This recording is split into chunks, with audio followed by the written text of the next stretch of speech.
Welcome to HDTV. You're now rocking with your boy.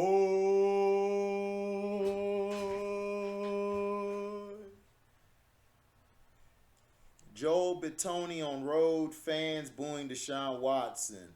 More than ever, Cleveland against the world. On Friday night, Jaguars fans gave Browns quarterback Deshaun Watson the business with boos and a three-word chant that went viral. Whenever Watson is cleared to play, the reaction will be a new reality for the Browns whenever they play away from home. I think once Deshaun came out of the game, we got booed less, but you go to a road game, they boo you anyway. So you know what I mean. Joel Bitonio told reporters on Sunday via Chris Easterling of the Akron Beacon Journal. So we'll see how it goes. I'm sure it seems like more than ever Cleveland against the world, so we'll be ready for it. But Tony is right. Fans always boo the road team. Watson gives them more basis for booing, a different reason for derision. And it's something that will likely follow Watson for the remainder of his career. Most teams would welcome that if it means having a quarterback of Watson's caliber. It still remains to be seen when the Browns will get him on the field and whether he'll still play like he did before sitting out all of last year, and likely most, if not all, of the season. Look, Deshaun Watson's going to get booed, okay? Because fans are stupid. Fans are going to do whatever. Utah fans, you remember what they did to Kobe after the allegations. And he was cleared of it. They were still saying he did it. No means no. All of them signed. So this is the sports world. So all Deshaun has to do, go out there and shut they butt up. That's all you got to do. That is all you got to do. If you are worried about what the fans are going to do to you, then you're not ready for that contract that was given to you. At the end of the day, football's racist. Racism is going to exist regardless. But you a man at the end of the day. You know you didn't do it. And it's preseason. He had a bad few throws, which were mainly drops. They're saying it was mistargeted, and I'm like, no, the guy dropped it. So we'll see what happens. As the rest of it goes on, we'll see when they'll suspend him, which he shouldn't get a suspension, but we know how these racial people are out here. Now, Kyler stick to COD, not Madden.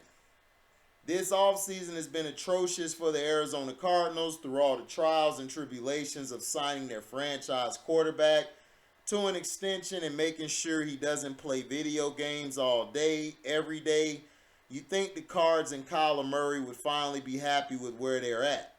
That doesn't seem to be the case, though. Apparently, Murray doesn't respect head coach Kliff Kingsbury.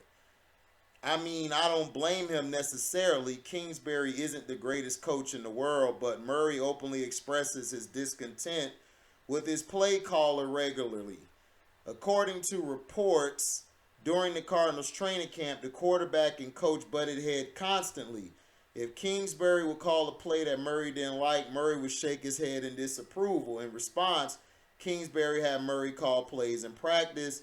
While Kingsbury claimed that Murray did a fine job calling plays, he did add that I would not want to play for Kylermurray if I was a quarterback and he was the coach. Murray must have thought that he did a pretty damn good job too, because his play calling days didn't end in training camp. They carried over into preseason. Murray was given the opportunity to call plays for the team during the fourth quarter of their preseason opener against the Cincinnati Bengals. Why would the Cardinals do this?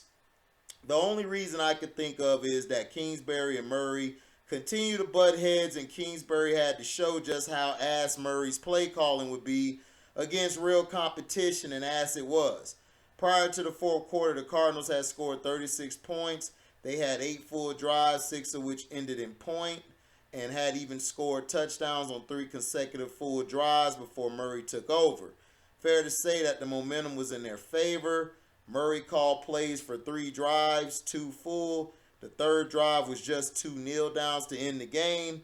In those 2 full drives, the Murray orchestrated offense amassed 2 3-and-outs and 0 yards. Remarkable.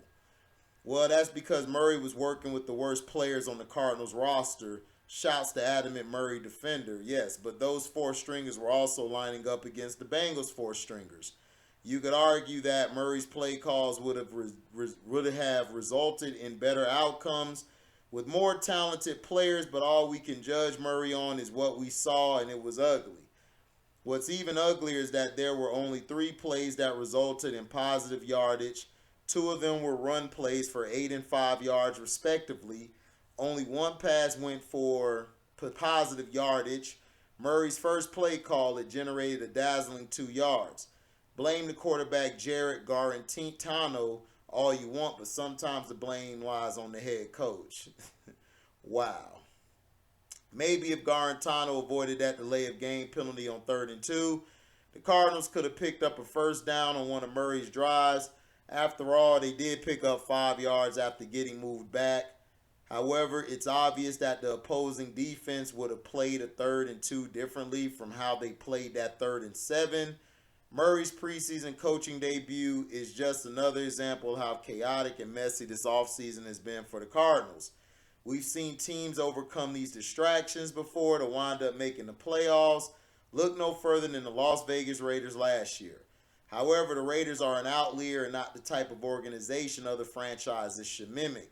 Things aren't looking smooth for the Redbirds as we march toward the regular season, and at this rate, they'll be lucky to be a 500 squad come season's end. Now, I haven't really watched preseason like that because it's preseason. I've seen some games. I go through the games watching them, and it's like, okay, whatever. I look at the depth, like the 2nd string and the 3rd and the 4th string to see how much depth the team is going to have. 4th stringers are basically going to be gone. The team will most likely keep the 2nd, most of the 2nd and some of the 3rd string. Now, this is preseason, people, okay? Can we stop with the BS? I told you Kingsbury is a trash coach. They only re-signed him because he is white. He is of the Caucasoid people, and he coaches. He sucked in college. He sucks in Arizona. If they didn't have Kyler Murray, I'm going to be honest with you, Arizona fans, you guys would be trash. Trash. Do y'all remember, what's his name? Josh Rosen. Dun, dun, dun. Y'all remember Josh Rosen, right? How did you like that? So think about before you look at the other side of the grass, because personally, the other side of the grass would have looked like shit if you still were under Josh Rosen. Okay? So can we kill all this noise about, oh, he called these plays, they weren't. Of course they ain't look great. It's the 4th string, you idiots. Even if Kingsbury was calling the plays, it's the 4th string. So what are we doing here? Can we stop with this cockamamie bullshit? Like, seriously, I'm so sick and tired of this childish behavior by the coach first and foremost, then the organization. Okay? You guys were the ones who put in his contract that he needs to study more. An addendum, right? Which requires 4 hours of study hall and individual learning. Correct or not correct? I think that's correct. Kyler Murray is stupid for signing that contract because what made you think it wouldn't leak? It's like Earth to Dave. Look, man, listen, this is preseason. Can we all calm down? Until the season starts, I will see how teams actually look. Until then, I don't give a damn about preseason. I'm barely watching it. I don't even watch it because it's preseason.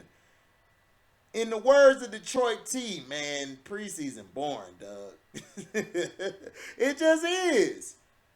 Nobody cares. It's to see who's gonna have the most depth. Like I said, the game I saw was the Raiders and Jaguars only, and Both teams going to have a good defense. Both teams have a good supporting cast of players. They just don't have good backup quarterbacks. I still stick by that. I believe both teams need to go get a backup quarterback. I would go get Cam. Cam would be a great backup quarterback in case Trevor Lawrence, who has shown he could get hurt. Also, Derek Carr has shown in the past to get hurt. You could bring a Cam in. But see, they don't want a Cam as a backup because they say his personality. No, you don't want him as a backup because y'all don't want black folks doing what y'all been doing for decades, milking the backup position. Thank you for listening. Like, comment, subscribe, share this. Hit the notification bell to select all to receive upcoming notifications. And if you love what you hear, you can go to the description box. Hit that link that goes to my Cash App. You could donate whatever your heart's desire. When we have a video premiere or goes live, you guys can, of course, super chat.